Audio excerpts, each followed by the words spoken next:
Hello बच्चों, कैसे हो आप सब। आज हम स्टार्ट करेंगे क्लास 12th बायोलॉजी में चैप्टर नंबर 35 का पार्ट सेकंड। अगर अभी तक आपने पार्ट फर्स्ट विजिट नहीं किया हो तो इस कार्ड पर क्लिक करके पार्ट फर्स्ट विजिट कर सकते हैं।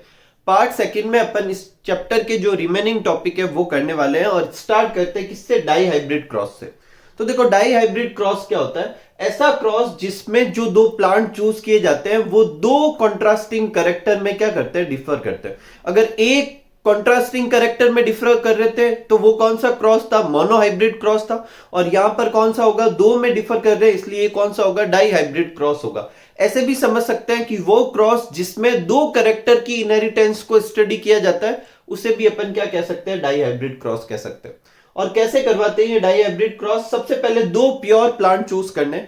एक प्लांट ऐसा है जिसके जो सीड है वो कैसे है? येलो और साथ में कैसे है? राउंड है। और दूसरा प्लांट ऐसा है जिसके जो सीड है वो कैसे है?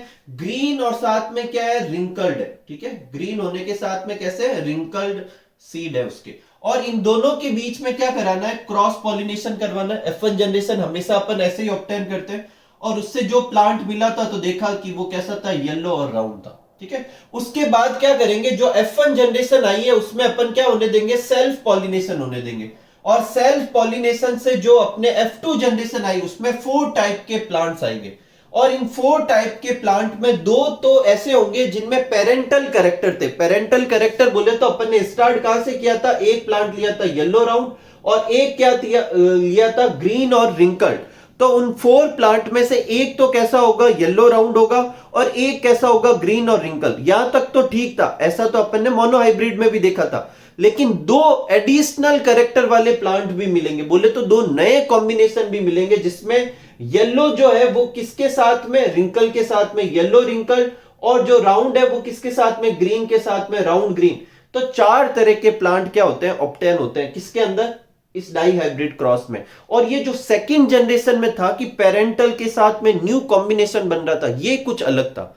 तो जो डाई हाइब्रिड क्रॉस का जो मेन पॉइंट ऑफ व्यू है वो सेकंड जनरेशन पे है। ठीक है, और इसके जो फिनोटाइप और जीनोटाइप ये होंगे, क्रॉस कैसे करवाने हैं, फिनोटाइप और जीनोटाइप कैसे लिखने हैं, वो अभी अपन आगे देखते हैं इस स्लाइड से।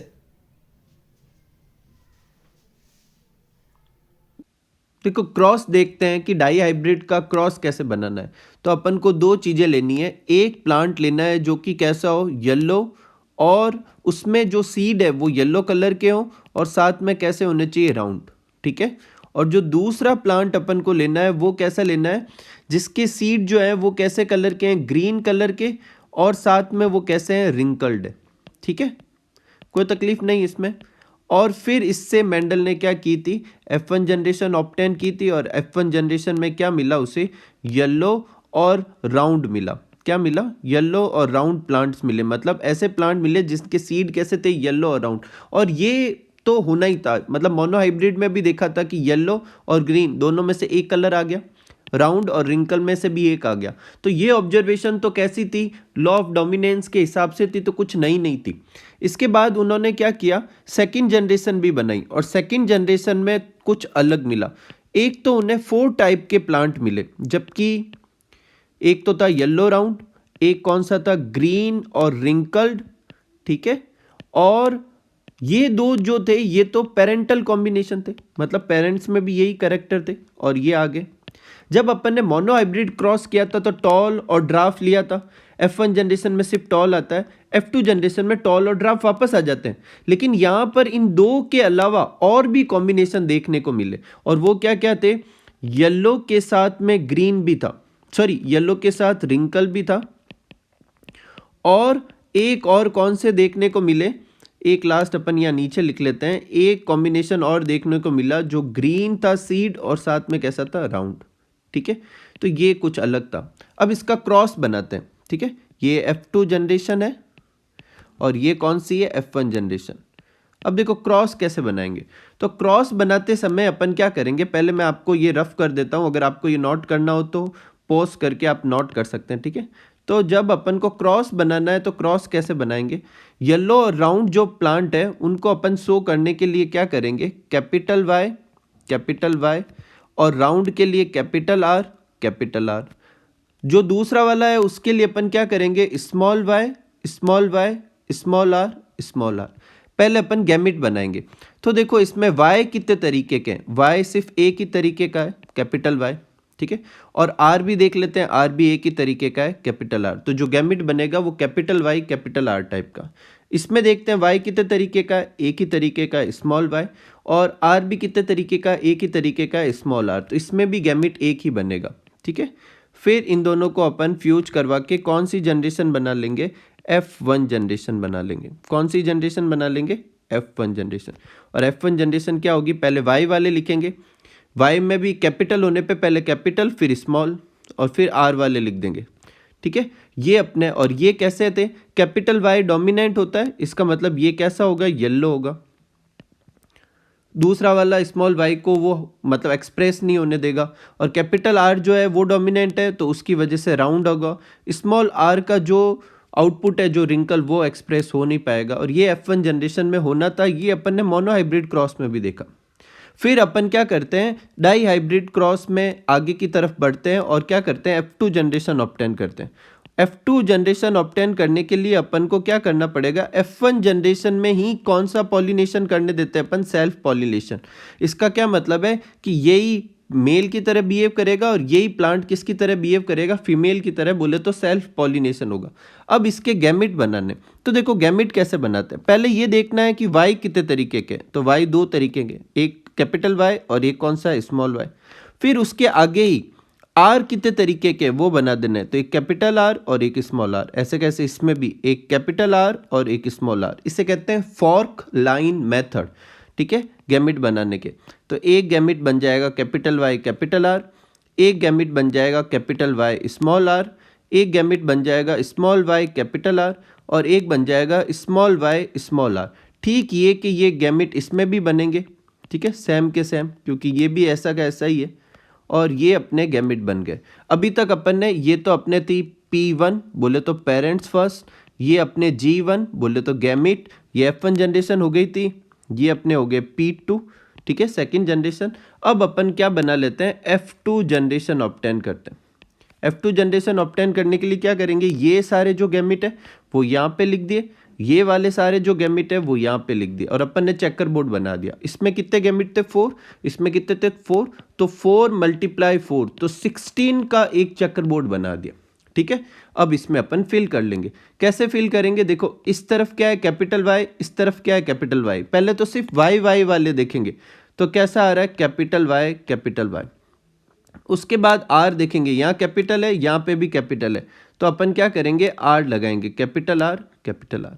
ठीक इसमें भी भरेंगे, capital Y capital R small R, ठीक है। ये कैसे, देखो यहाँ पे देखो कैपिटल वाई और यहाँ पे भी कैसा था, कैपिटल वाई, तो कैपिटल वाई, ये कैपिटल आर, ये स्मॉल आर, तो कैपिटल आर स्मॉल आर, ठीक है। ठीक इसी की तरह के इसमें क्या होगा, कैपिटल वाई, जबकि ऊपर कैसा है, स्मॉल वाई, इस तरफ के capital R small capital R, ठीक है। ये कैसे हुआ, देखो इसके और इसके फ्यूजन से। इसमें कैसे आएंगे, इसमें और इसमें फ्यूजन से क्या बन जाएगा अपने, capital Y small Y capital R small R. इसी तरीके से अपन पूरा फिल कर लेंगे। इस तरीके से अपन ये पूरा फिल करने के बाद कुछ ये ऐसा दिखेगा, ठीक है। इसमें किसी भी जगह पर, जैसे मान लो इस बॉक्स में क्या आएगा, ये अगर अपन को देखना है तो कैसे देख सकते हैं, इस बॉक्स के ऊपर देखो कैसा वाई है, स्मॉल वाई है। इस बॉक्स के इधर कैसा है, देखो स्मॉल वाई, तो स्मॉल वाई स्मॉल वाई। इस बॉक्स के ऊपर देखो कैसा है, कैपिटल आर, इस बॉक्स के इधर कैसा है, कैपिटल आर, तो कैपिटल आर कैपिटल आर। किसी भी जगह पर ऐसे ही बढ़ना है। जैसे मान लो अगर इस बॉक्स में फिल करना है तो इस बॉक्स के ऊपर और इस बॉक्स के इधर देखो वाई कैसे है, एक तरफ है कैपिटल वाई, एक तरफ स्मॉल वाई, तो अपन कैसे लिखा, कैपिटल वाई स्मॉल वाई। और आर देखो इधर भी स्मॉल और इधर भी स्मॉल, तो स्मॉल आर स्मॉल आर। इस तरीके से फिल कर देंगे। अब इसका फिनोटाइप क्या आएगा, इसका फिनोटाइप आएगा 9331, मतलब 9 प्लांट ऐसे हैं जो येलो के साथ में क्या है, राउंड। अब ये कैसे चेक करेंगे, तो देखो अपन को ये चेक करने के लिए एक भी कैपिटल वाई होगा तो येलो होगा और एक भी कैपिटल आर होगा तो क्या होगा, राउंड। ऐसे जने ढूंढने इसमें से जिसमें एक भी कैपिटल वाई और एक भी कैपिटल आर हो, दोनों होंगे तो भी चलेगा, एक होते भी वो येलो और राउंड तो हो गई। तो देखो ये वाला जो है येलो राउंड होगा, ये भी येलो राउंड होगा, ये भी येलो राउंड होगा, ये भी येलो राउंड होगा, ये भी येलो राउंड होगा। ये जो इसके पास में जो आपको दिख रहा है वो येलो राउंड नहीं होगा, क्यों, क्योंकि वो येलो के साथ में कैसा होगा, अपने रिंकल्ड होगा, क्योंकि इसमें स्मॉल आर आ रहा है, ठीक है। ये येलो और राउंड होगा, ये येलो और राउंड होगा, और ये वाला येलो और राउंड होगा, और ये वाला येलो और राउंड होगा। अभी तक कितने हो गए? 4 और 4 8 और ये 9। बस इसके अलावा कोई भी येलो और राउंड नहीं है, ये अपन ने यहाँ पे लिख दी। ठीक है, फिर अपन को ढूंढने हैं येलो और रिंकल, जिसमें कम से कम एक कैपिटल वाई हो, दूसरा वाई कैपिटल हो तो भी चलेगा, नहीं हो तो भी चलेगा। लेकिन रिंकल होने के लिए क्या होना चाहिए? दोनों स्मॉल आर होने चाहिए। तो दोनों स्मॉल आर के साथ कम से कम एक कैपिटल वाई। तो एक तो रहा ये, ठीक है, और दोनों स्मॉल आर ये रहा, और दोनों स्मॉल आर ये रहा। तो 3 प्लांट ये अपन ने लिख दिए। अगला देखना है अपन को ग्रीन और राउंड। ग्रीन और राउंड देखने के लिए पहले तो दोनों स्मॉल वाई होने चाहिए, एक कैपिटल आर होना चाहिए, दूसरा हो या ना हो कोई प्रॉब्लम नहीं है। तो देखो एक ये रहा, एक ये रहा और एक ये रहा, और लास्ट है ग्रीन और रिंकल जिसमें ये आएगा, ये ऐसा एक ही है। तो 9 3 3 1 हो जाएगा, कोई तकलीफ नहीं। जीनोटाइप इसका आप याद कर लें, ऐसे एक एक करके चेक भी कर सकते हैं। जैसे ये 4 कौन से हैं? ये वाले जो आपको इस पे डायगोनल पे दिख रहे हैं, सब एक जैसे है, capital Y small Y capital R small R, ये 4 हो गए। ऐसे करके एक एक चेक करेंगे। वो करने से अच्छा आप याद कर लो, इसका एकदम सिंपल सा फोन नंबर की तरह याद कर लेंगे। 12 24 12 12 1, क्या याद रख लेंगे? 12 24 12 12 1, और बीच में अपन क्या लगा देंगे? रेशियो के साइन लगा देंगे हर एक के बीच में। तो ये अपना जीनोटाइप रेशियो तैयार हो जाएगा, कोई तकलीफ नहीं।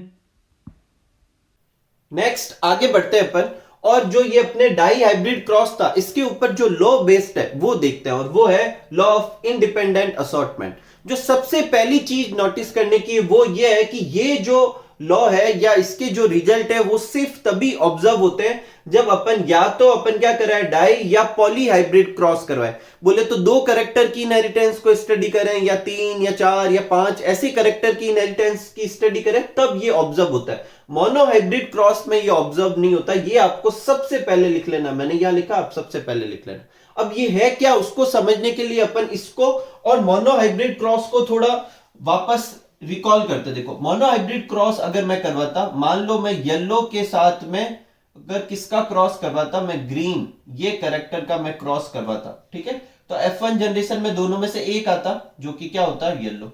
ठीक है, यहां पर भी कुछ ऐसा ही हुआ है। देखो 2 कैरेक्टर थे, एक था येलो और कलर ऑफ सीड था येलो और ग्रीन, और एक था शेप ऑफ सीड राउंड और रिंकल था। ठीक है, तो येलो और ग्रीन में से देखो एक ही आया, और राउंड और रिंकल में से भी एक ही आया। तो ये ऑब्जर्वेशन तो F1 जनरेशन की, मोनो हाइब्रिड के F1 जनरेशन के जैसी की जैसी, इसमें कुछ भी अलग नहीं हुआ। लेकिन जब मोनो हाइब्रिड पे अपन F2 जनरेशन बनाते थे तो 2 तरह के प्लांट आते थे, एक येलो और एक ग्रीन। और ये जो 2 प्लांट है ये तो पेरेंटल कॉम्बिनेशन ही है, मतलब पेरेंट्स भी थे येलो और ग्रीन। तो अगर इनसे मैं F2 जनरेशन बनाता, ध्यान से सुनना, और उस समय भी 2 तरह के ही प्लांट मिलते, एक येलो राउंड सीड के साथ में और एक ग्रीन रिंकल सीड के साथ में, तो अपन डाई हाइब्रिड क्रॉस पढ़ते ही नहीं। लेकिन यहां पर कुछ अलग हुआ, यहां पर 2 तो ऐसे प्लांट मिले, मतलब 2 तरीके के। ठीक है, ऐसे नहीं है कि सिर्फ 2 ही, नंबर में नहीं, मैं टाइप में बात कर रहा हूं। 2 टाइप ऐसी थी जिसमें प्लांट कैसे थे? येलो और राउंड सीड के थे और ग्रीन और रिंकल सीड के थे। ये तो होने ही थे, जो ये थे, ये पेरेंटल कॉम्बिनेशन। लेकिन इसके साथ साथ 2 नए कॉम्बिनेशन भी आए, एक आया येलो रिंकल और एक ग्रीन राउंड, जो कि पेरेंट में नहीं था। अब ये कैसे आया होगा कि जब ये येलो करेक्टर के जो एलील ने किसके साथ कंबाइन हुआ होगा? रिंकल के साथ, तो येलो रिंकल आया होगा। और राउंड कलर के एलील ने किसके साथ कंबाइन किया होगा? ग्रीन कलर के साथ, तो ग्रीन राउंड आया होगा। इसका मतलब ये दोनों करेक्टर के जो एलील है, ऐसी कोई बाउंडेशन नहीं है कि इन दोनों को एक साथ ही रहना है। ये नेक्स्ट जनरेशन में सेपरेट होकर अलग अलग, मतलब एलील के साथ में क्या हो सकते हैं? जुड़ सकते हैं। बोले तो इस कैरेक्टर की इनहेरिटेंस को इससे कोई लेना देना नहीं है। ये जो एलील है, इसको ऐसे नहीं है कि भाई मैं स्टार्टिंग में राउंड के साथ में था तो मैं राउंड एलील के साथ में ही रहूंगा, ऐसा कोई नहीं है। ये राउंड के साथ में भी रह सकता है और रिंकल के साथ में भी रह सकता है। तो ये जो इंडिपेंडेंस है उसे क्या कहते हैं? Law of independent assortment. और अगर शॉर्ट में कहा जाए तो F2 जनरेशन में जो ये पेरेंटल कॉम्बिनेशन के साथ में ये जो न्यू कॉम्बिनेशन है, ये भी किसकी डिनोट करते हैं? लॉ ऑफ इंडिपेंडेंट असॉर्टमेंट को। लिखेंगे कैसे? When a cross is conducted 2 or more than 2 contrasting character, या तो डाई हाइब्रिड हो या 2 से ज्यादा कॉन्ट्रास्टिंग कैरेक्टर लेंगे तो 3 लेंगे तो ट्राई, ऐसे पॉली हाइब्रिड क्रॉस हो। तो उसमें जो F2 जनरेशन होती है उसमें नए कॉम्बिनेशन भी मिलते हैं, किसके साथ साथ, पेरेंटल कॉम्बिनेशन के साथ में। और ये तब होता है जब inheritance of one character does not affect the presence of inheritance of other character, मतलब जो और करेक्टर है वो किसी एक करेक्टर की इनहेरिटेंस को कोई इफेक्ट नहीं करते। अगर इफेक्ट करते तो ये राउंड येलो के साथ ही रहता और ये ग्रीन रिंकल के साथ ही रहता, ठीक है। लेकिन यहां ऐसा नहीं हो रहा, इसे क्या कहते हैं, लॉ ऑफ इंडिपेंडेंट असॉर्टमेंट।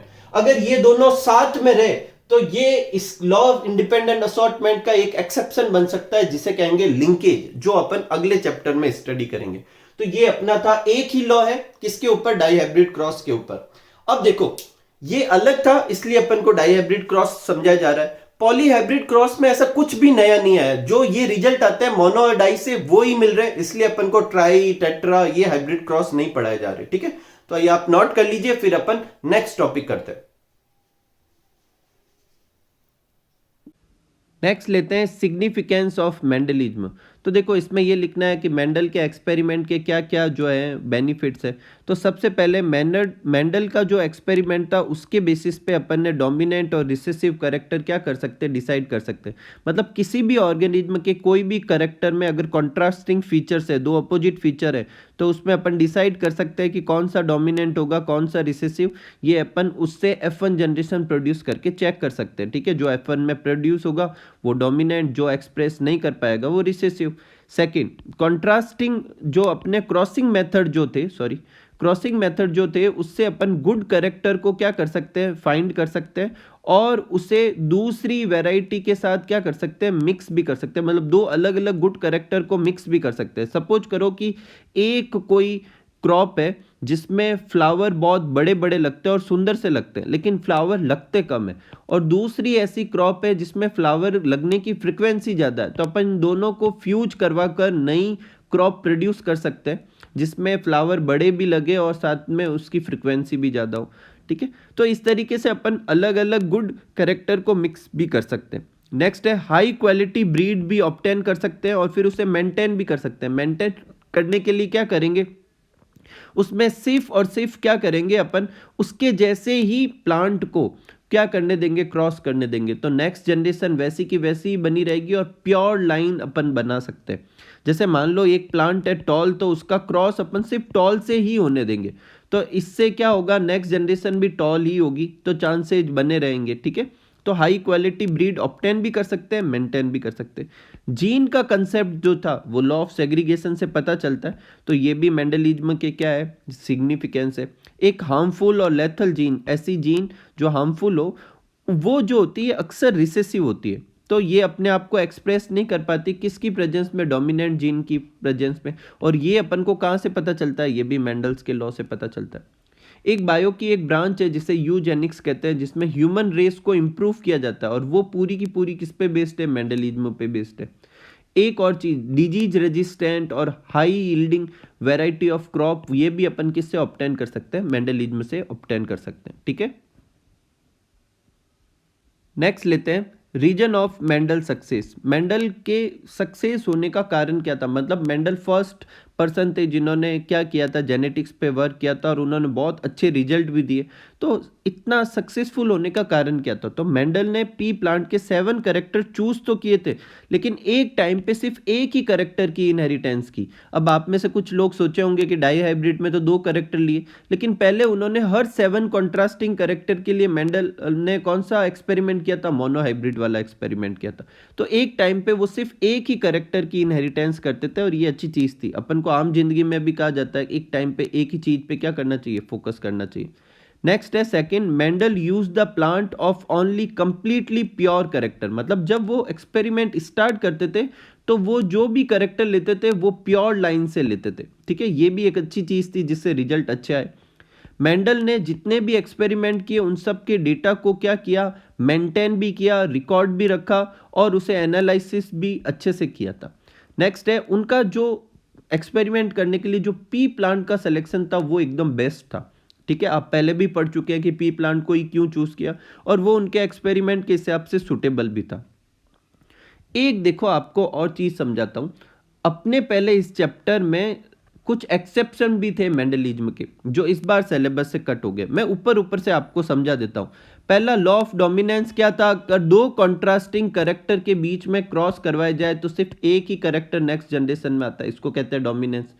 लेकिन इसके दो एक्सेप्शन थे, एक था इनकम्प्लीट डोमिनेंस जिसमें दोनों में से एक डोमिनेंट हो लेकिन पूरी तरीके से नहीं, और एक आता है को डोमिनेंस जिसमें दोनों ही डोमिनेंट हो। ठीक है, इनकम्प्लीट डोमिनेंस का एक एग्जाम्पल आपकी बुक में था मिराबिलिस जालापा का, जिसमें रेड कलर और वाइट कलर के फ्लावर के बीच में क्रॉस करवाते तो पिंक कलर प्रोड्यूस हो जाता है। और को डोमिनेंस का एग्जाम्पल आपने ब्लड ग्रुप में देखा होगा, IA जो होता है वो ए एंटीजन प्रोड्यूस करता है आरबीसी पे, तो उस हिसाब से ए ब्लड ग्रुप होना चाहिए, और IB जो है वो बी एंटीजन प्रोड्यूस करता है आरबीसी की सरफेस पे, उसके हिसाब से बी ब्लड ग्रुप होना चाहिए। लेकिन जब दोनों एक साथ होते हैं तो दोनों ही एंटीजन बन जाते हैं और AB ब्लड ग्रुप हो जाता है। तो जो AB ब्लड ग्रुप है उसमें ये दोनों की दोनों एलील एक साथ डोमिनेंट फॉर्म में शो कर रहे हैं, तो इसको क्या कहते हैं, को डोमिनेंस कहते हैं। ठीक है, नेक्स्ट है लॉ ऑफ सेग्रीगेशन। इसका वैसे तो कोई भी एक्सेप्शन नहीं है, लेकिन एक एक्सेप्शन मान सकते हैं, नॉन डिसजंक्शन।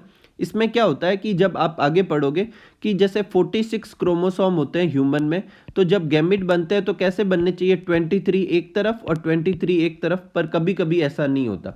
जैसे ह्यूमन में 44 प्लस XY, अब ये XY क्या होता है अभी इसी वीडियो में मैं आगे बताऊंगा आपको। तो उसमें से जब डिवीजन होता है तो एक तरफ ऐसे 44 के क्या टुकड़े होने चाहिए, 22 और 22, और XY के क्या टुकड़े होने चाहिए, एक तरफ X और एक तरफ Y चला जाना चाहिए, पर ऐसा होता है कि एक तरफ XY चला जाता है और एक तरफ कुछ नहीं जाता, मतलब बराबर सेग्रीगेशन नहीं हुआ।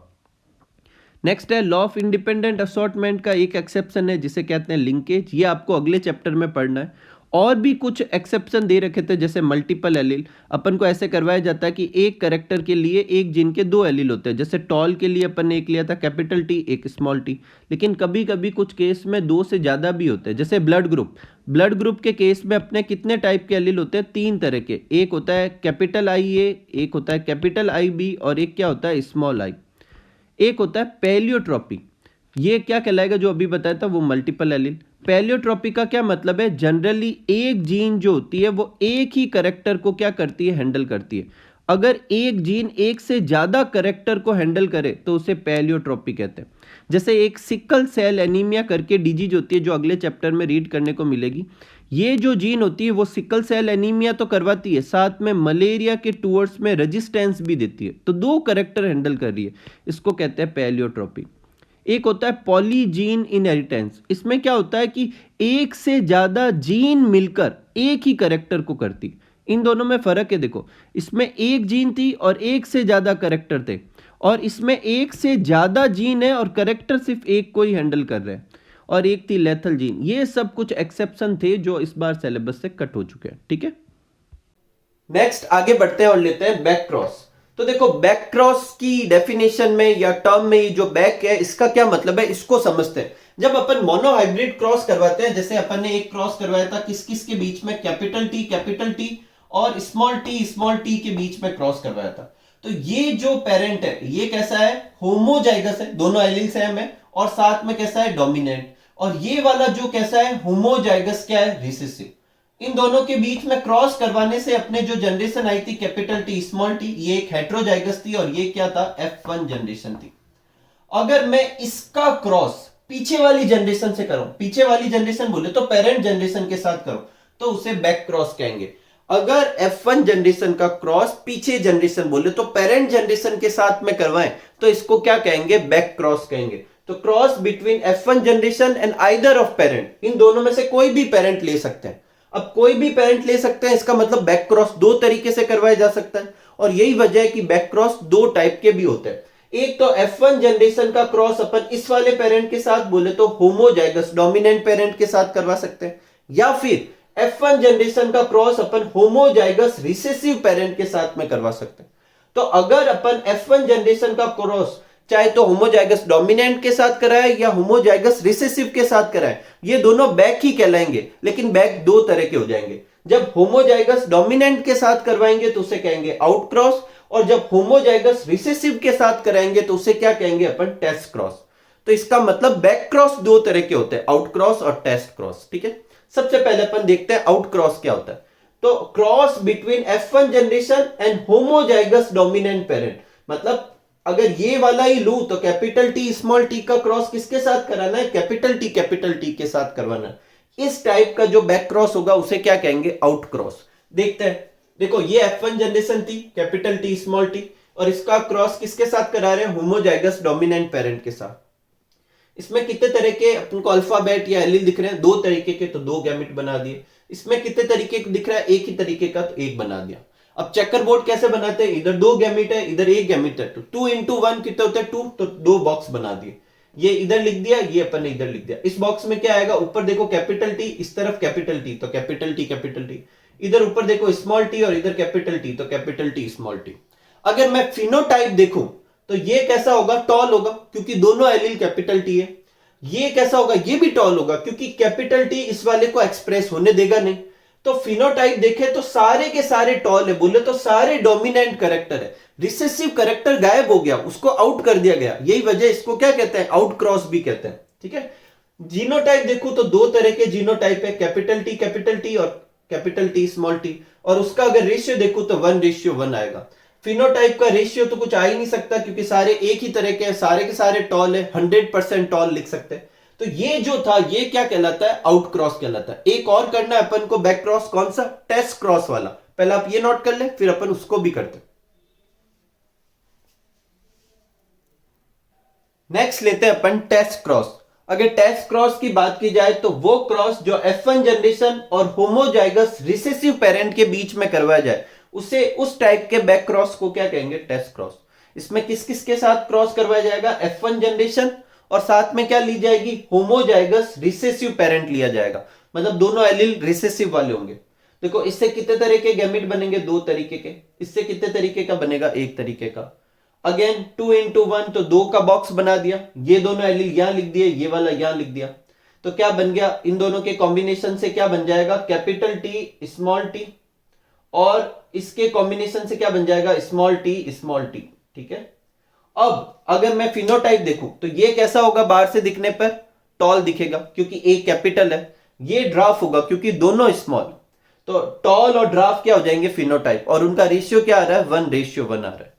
जीनोटाइप देखूं तो कैपिटल टी स्मॉल टी एक है, और स्मॉल टी एक है। तो जीनोटाइप कैपिटल टी और स्मॉल टी का रेशियो क्या है, 1:1 है। क्या है, 1:1 है, कोई तकलीफ नहीं इसमें। अब ये भी टेस्ट क्रॉस ही है वैसे, लेकिन जो एक्चुअल टेस्ट क्रॉस कहने का जो है वो डेफिनेशन तब होती है जब अपन सेकंड डेफिनेशन लिखे कि ऐसा क्रॉस जिसमें अननोन जीनोटाइप, मतलब एक इंडिविजुअल है जिसका जीनोटाइप मुझे मालूम नहीं है, और उसका क्रॉस अगर मैं होमोजाइगस रिसेसिव पेरेंट के साथ करवाऊं तो उसे क्या कहेंगे, टेस्ट क्रॉस कहेंगे। मान लो बहुत सारी ऑफ स्प्रिंग हुई और उसमें से किसी ऑफ स्प्रिंग का मुझे पता ही नहीं है कि ये ऑफ स्प्रिंग का जीनोटाइप क्या है, तो मैं उसका क्रॉस किसके साथ करवा सकता हूं, पेरेंट के साथ, और वो भी कौन सा, होमोजाइगस रिसेसिव पेरेंट के साथ करूं, तो उससे मैं पता कर सकता हूं उसके जीनोटाइप क्या है। और क्योंकि उसका मैं टेस्ट कर सकता हूं इसीलिए इसको टेस्ट क्रॉस कहते हैं। ठीक है, जब एग्जाम में आपको पूछे, देखो 10th स्टैंडर्ड में तो अपन सिर्फ यही डेफिनेशन लिखते हैं और यही करते हैं, लेकिन 12th में हो आप सब तो आपको ये दोनों ही डेफिनेशन लिखनी है। पहली डेफिनेशन के हिसाब से ये क्रॉस कर दिया और दूसरी डेफिनेशन के हिसाब से ये करना है। देखो इसको समझते हैं। मान लो एक ऑफ स्प्रिंग है जिसका मुझे जीनोटाइप पता नहीं, अब यहां पे कैपिटल टी भी हो सकता है, कैपिटल टी भी हो सकता है, और स्मॉल टी भी हो सकता है, और उसका क्रॉस मैं किसके साथ करा रहा हूं, होमोजाइगस रिसेसिव पेरेंट के साथ करा रहा हूं। तो मैं क्रॉस करवा के देखता हूं, तो एक पॉसिबिलिटी ये होती है कि सारे के सारे जो नेक्स्ट जनरेशन है इन दोनों के क्रॉस की, वो सारे के सारे डोमिनेंट हो। अब देखो डोमिनेंट कब होंगे, अच्छे से सुनना, इससे एक ही तरह का एलील बनेगा। कौन सा एलील बनेगा, इससे स्मॉल टी बनेगा। क्या बनेगा, स्मॉल टी। अगर इधर एक भी स्मॉल टी हुआ, मतलब दो एलील होंगे ना इसमें, उसमें से एक भी स्मॉल टी हुआ तो स्मॉल टी और स्मॉल टी मिलकर क्या बना लेंगे, ड्राफ्ट बना लेंगे। लेकिन मैं यहां कह रहा हूं कि सारे टॉल है। सारे टॉल का क्या मतलब है, इस तरफ से सिर्फ और सिर्फ किस तरीके का एलील आ रहा है, कैपिटल टी वाला आ रहा है। तो इसका मतलब जो ये वाला बॉक्स है इसमें कौन से होंगे, दोनों ही कैपिटल टी एलील ही करेंगे, क्योंकि दोनों कैपिटल टी होंगे तभी ये इसमें से, चाहे ये वाला कैपिटल टी आए तो अभी स्मॉल टी के साथ जुड़ के टॉल ही बनाएगा, ये वाला कैपिटल टी आएगा तो अभी स्मॉल टी के साथ जुड़ के टॉल ही बनाएगा। ठीक है, तो अगर सारे उनका नेक्स्ट जनरेशन में सारे डोमिनेंट कैरेक्टर आए, जैसे अपना डोमिनेंट कैरेक्टर टॉल है और भी कोई कैरेक्टर ले सकते हैं, तो सारे डोमिनेंट है तो यहां पर क्या होगा, होमोजाइगस डोमिनेंट वाला होगा, कैपिटल टी कैपिटल टी। ठीक है, कोई तकलीफ नहीं। सेकंड देखते हैं, एक अपन सारे रिसेसिव आए। अब रिसेसिव कब आएगा, तो देखो ये बेचारा तो पहले से रिसेसिव है, और सारे रिसेसिव आने का मतलब है इस वाले में डोमिनेंट एलील है ही नहीं, और डोमिनेंट एलील है ही नहीं, इसका मतलब ये भी कैसा है, स्मॉल टी स्मॉल टी। सिर्फ यही एक केस हो सकता है जब इन दोनों के बीच के क्रॉस के सारे रिसेसिव हो, क्योंकि अगर इन दोनों में से जो ये अननोन है उनके दो एलील में से एक भी कैपिटल टी हुआ तो ये 100% तो एक्सप्रेस हो नहीं पाएगा, क्योंकि ये कैपिटल टी की प्रेजेंस में एक्सप्रेस ही नहीं होता। और मैं कह रहा हूं कि सारे रिसेसिव आ रहे, इसका मतलब डोमिनेंट एलील है ही नहीं, तो इसके भी एलील दोनों कैसे लेने पड़ेंगे, रिसेसिव।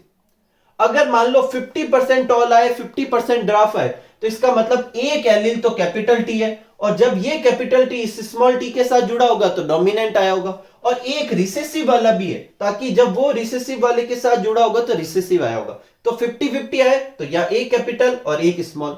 अगर सारे डोमिनेंट आए तो दोनों यहां पे डोमिनेंट एलील बना देना, और सारे रिसेसिव आए तो दोनों यहां पे क्या बना देना, रिसेसिव एलील बना देना। इस तरीके से मैं अननोन जो है इंडिविजुअल उसका जीनोटाइप पता कर सकता हूं, इसलिए इसको क्या कहते हैं, टेस्ट क्रॉस कहते हैं।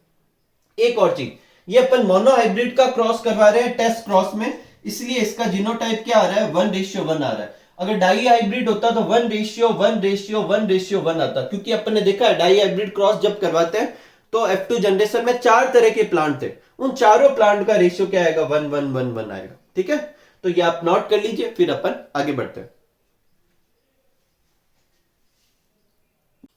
नेक्स्ट है अपने रेसिप्रोकल क्रॉस।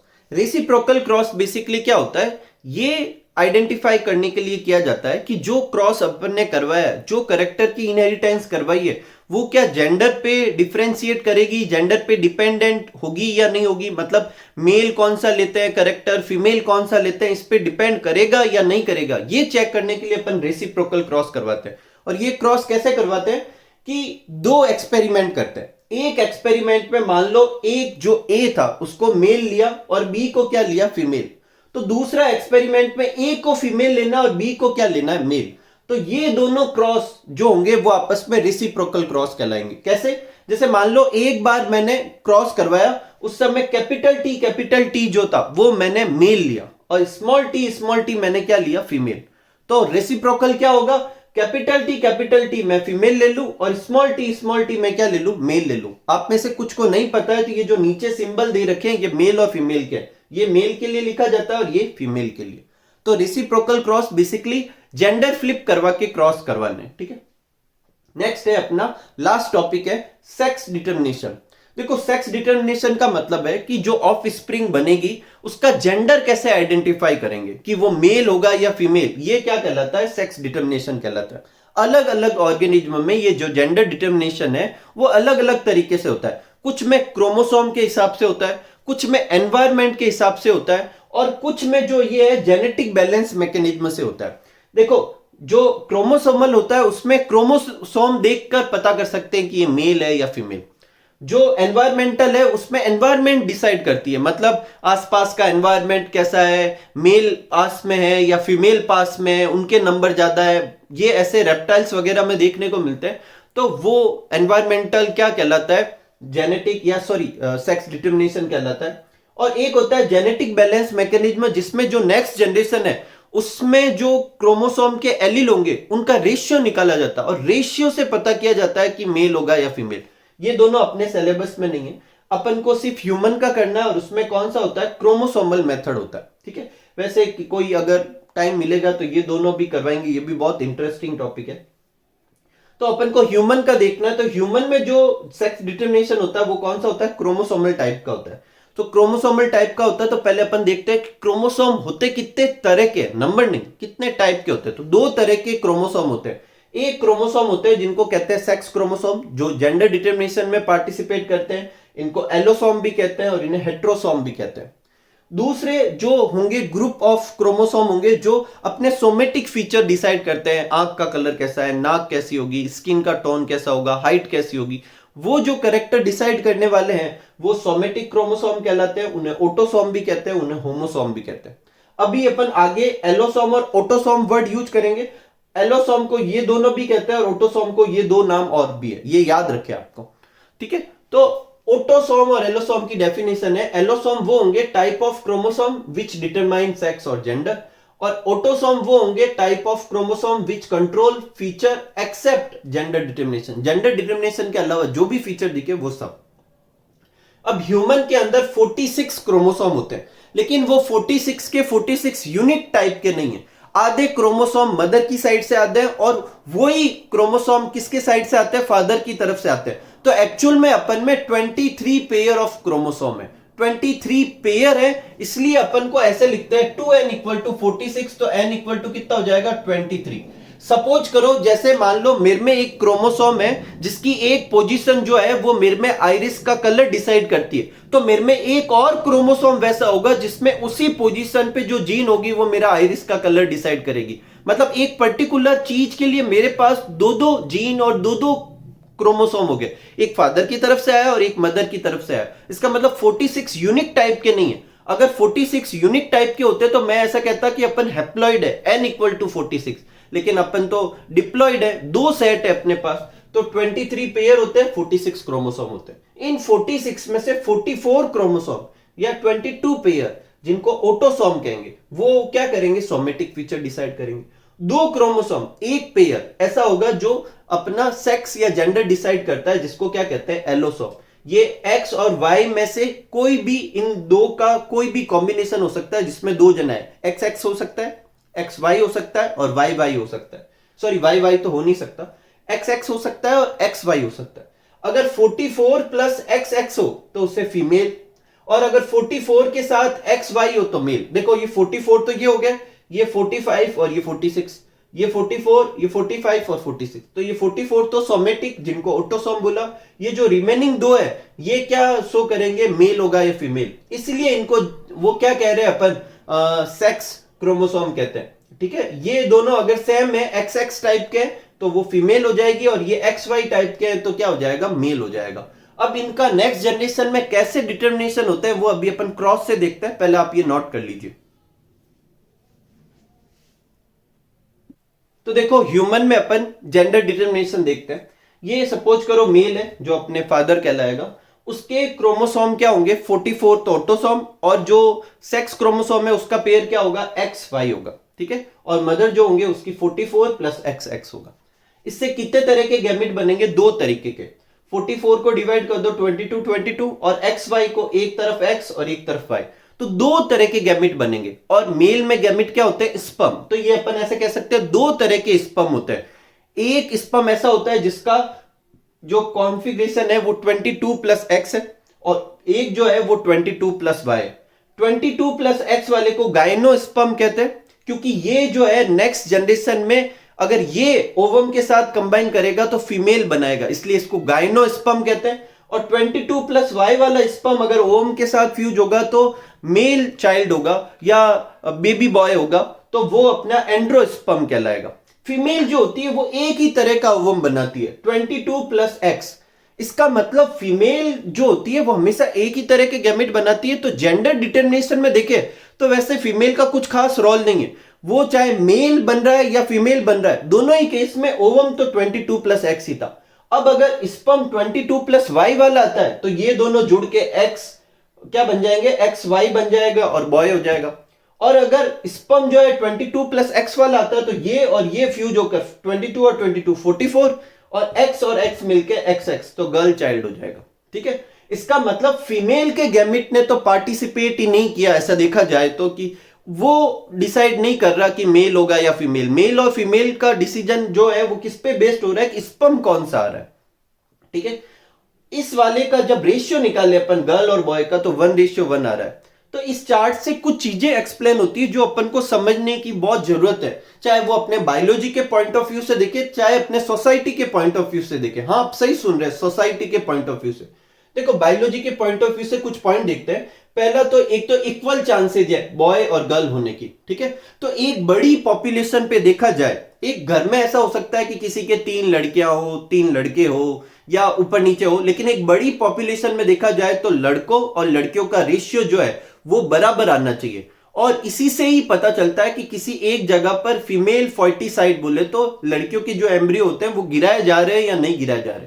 क्योंकि एक मास पॉपुलेशन जैसे इंडिया जैसी बड़ी कंट्री में अगर जेंडर रेशियो निकाला जाए तो वो 1:1 के आसपास आना चाहिए।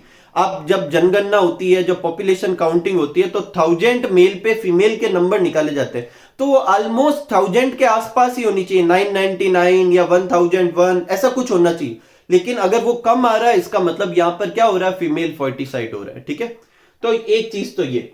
दूसरा पॉइंट है कि बॉर्न अ बेबी मेल और female is only a matter of chance. अब किसी के हाथ में तो है नहीं, देखो यहां डिपेंड करता है स्पर्म के ऊपर। तो अब स्पर्म तो बहुत ज्यादा रिलीज किए जाते हैं सीमन में, और उन सीमन में जो स्पर्म रिलीज किए जाते हैं उनमें से बहुत सारे स्पर्म इस कैटेगरी के होते हैं, बहुत सारे इस कैटेगरी के होते हैं। ठीक है, और अब इनमें से कौन सा इसके साथ फ्यूज होगा वो किसी को पता नहीं, और ना ही कंट्रोल किया जा सकता है। तो ये चांस ऑफ मैटर। इसका मतलब कोई भी पेरेंट ब्लेम नहीं हो सकता किसके लिए, सेक्स ऑफ ऑफस्प्रिंग के लिए। मतलब मैं किसी को ऐसे जिम्मेदार नहीं ठहरा सकता कि भाई मेल की वजह से नेक्स्ट जनरेशन सिर्फ लड़के लड़के हो रहे हैं या सिर्फ लड़कियां ही लड़कियां हो रही है, ऐसा मैं किसी के लिए भी नहीं कह सकता। अपनी सोसाइटी में एक मिथ है, ऐसा सोचते हैं कि अगर किसी कपल के सिर्फ लड़कियां हो रही है तो उसके लिए फीमेल रिस्पॉन्सिबल है, और गांव साइड में उस मेल की कोई दूसरी शादी भी कर देते हैं बेबी बॉय के लिए। लेकिन ये तो बिल्कुल भी सही नहीं है, क्योंकि आप साफ देख पा रहे हैं कि फीमेल का ओवम तो बिल्कुल ही डिसाइड नहीं कर रहा कि मेल है फीमेल। वो मेल हो रहा है तो अभी वो 22+X ही था, और फीमेल था तो अभी 22+X ही था।